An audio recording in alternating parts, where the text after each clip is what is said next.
Today, thousands of San Antonians marked Make a Difference Day with service projects across the city. Eyewitness News reporter Erica Zuko was there as one group took over Travis Park, offering everything from medical care to makeovers. An eyeshadow touch-up, a fresh haircut. Manicures and massages may not seem life-changing. My fiancé picked it up for me. But Calvary Chapel says giving the gift of touch and pampering people shows they matter. There's something about the human touch that does something incredible. It just melts people away.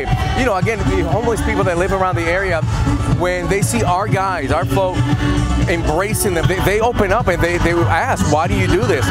And it's because we love them and we want to share hope with them. This is the 20th year they've brought a wide range of free services to Travis Park. Volunteers share their time, give out donated clothing, and offer free medical care from first aid to glasses. But they say these makeover booths are just as important. The connection made while touching up cuticles or trying out new mascara is more than skin deep. A lot of people out here that don't have any support from their family and you know, the people that are just lost, you know, and this helps out a lot of the homeless people, and it's a blessing. It's a blessing to all of us. In this park, just one example of San Antonio's kindness, bringing healing and hope from the outside in. Erica Zuko, KENS 5 Eyewitness News.